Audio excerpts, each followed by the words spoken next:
नमस्कार। आप देख रहे हैं जी 18। दिल्ली ब्लास्ट केस में अब एक बड़ा खुलासा। आतंकी उमर का हैंडलर कौन था, ये राज अब खुल गया है। जांच एजेंसियों के हाथ लगे हैं ऐसे सुराग जो पूरे नेटवर्क की साजिश को बेनकाब कर रहे हैं। दिल्ली धमाके को लेकर जो सच अब सामने आ रहा है वो देश की सुरक्षा एजेंसियों के लिए भी चौंकाने वाला है। देखिए, ये एक्सक्लूसिव रिपोर्ट। आतंकी उमर का हैंडलर जो था उसका नाम सामने आ रहा है। आतंकी उमर के हैंडलर का नाम सामने आया है। उकासा उसका नाम बताया जा रहा है, जिससे लगातार इंस्ट्रक्शन ले रहा था आतंकी उमर नबी। तो दिल्ली ब्लास्ट से जुड़ी साजिश पर लगातार खुलासे हो रहे हैं। इसमें नया नाम सामने आया उकासा का, जो कि उमर का हैंडलर बताया जा रहा है। लगातार उमर उसी के संपर्क में था। हैंडलर की लोकेशन अंकारा बताई जा रही है। जांच एजेंसी को शक है कि उकासा नाम ना होकर कोड वर्ड भी हो सकता है, क्योंकि अरबी में इसका अर्थ होता है मकड़ी। आतंकी उकासा सेशन ऐप के जरिए उमर नब्बी संपर्क में था।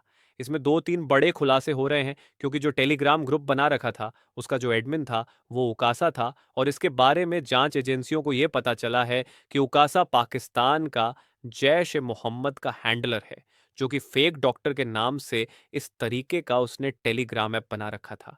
सूत्र ये भी बताते हैं कि उमर नब्बी के साथ साथ डॉक्टर मुजम्मिल भी उसके संपर्क में थे। ये दोनों जब 2022 में तुर्की की यात्रा पर गए थे तब से संपर्क में थे। उमर अभी लगातार अपने हैंडलर उक्कासा के संपर्क में था, जिसकी लोकेशन अंकारा बताई जा रही है। उसे संकेत मिल रहे हैं कि हो सकता है जब वह पाकिस्तान में बैठा हो और कुछ कोड वर्ड्स के जरिए अपने नाम को दूसरा नाम देकर लगातार उमर नबी के संपर्क में रहा हो। उमर नबी इसी से इंस्ट्रक्शंस ले रहा था और लगातार इसी के निर्देश पर काम कर रहा था। दिल्ली में सोमवार को जो धमाका हुआ वो आत्मघाती नहीं था। शुरुआती जांच में यह खुलासा हुआ है। सूत्रों के हवाले से खबर आ रही है कि फरीदाबाद मॉड्यूल की धरपकड़ के बाद घबराहट में उमर ने लोकेशन बदलने की कोशिश की और हड़बड़ी में धमाका हो गया। दिल्ली ब्लास्ट की जांच में नई थ्योरी सामने आई है। लाल किले के बाहर हुआ धमाका आत्मघाती नहीं था। दिल्ली पुलिस की खौफ में मारा गया उमर। धीमी रफ्तार से चल रही सफेद रंग की I-20 कार में धमाका हुआ और कार धू धू कर जल उठी। 12 लोगों की जान लेने वाली दिल्ली कार ब्लास्ट की जांच में जुटी जांच एजेंसियां कुछ चौंकाने वाले नतीजों की ओर बढ़ रही हैं। जांच में जुड़े सूत्रों से आज तक को मिली जानकारी के मुताबिक यह एक आत्मघाती हमला नहीं था। संदिग्ध ने घबराहट में विस्फोट कर दिया। सूत्रों के मुताबिक फरीदाबाद में हुई छापेमारी के बाद संदिग्ध डर गया था, जिसके चलते उसने जल्दबाजी में जगह बदलने की कोशिश की और इसी दौरान विस्फोट हो गया। आत्मघाती हमला न होने की थ्योरी को इस बात से भी बल मिलता है कि संदिग्ध ने आत्मघाती कार्य हमले का सामान्य तरीका नहीं अपनाया।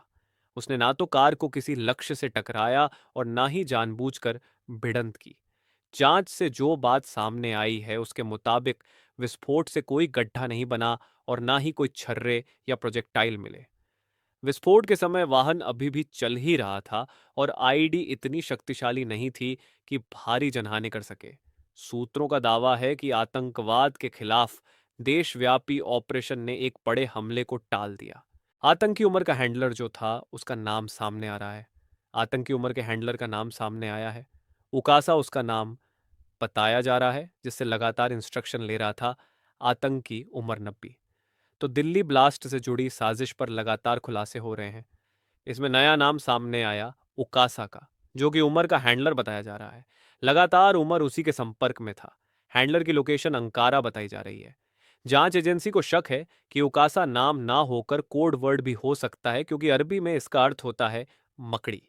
आतंकी उकासा सेशन ऐप के जरिए उमर नब्बी संपर्क में था। तो साफ है दिल्ली ब्लास्ट के पीछे सिर्फ एक आतंकी नहीं बल्कि एक पूरे इंटरनेशनल नेटवर्क की साजिश थी। हैंडलर उकासा अब जांच एजेंसियों के निशाने पर है, जिसकी लोकेशन अंकारा बताई जा रही है। हालांकि सूत्र ये भी मान रहे हैं कि उकासा नाम सिर्फ एक कोडवर्ड हो सकता है। देश में चल रहे आतंकरोधी ऑपरेशन ने एक बड़े हमले को टाल दिया है। इस जांच की हर अपडेट आपको सबसे पहले यहीं मिलेगी, G18 पर, जहां खबरें नहीं छुपाई जाती, दिखाई जाती हैं।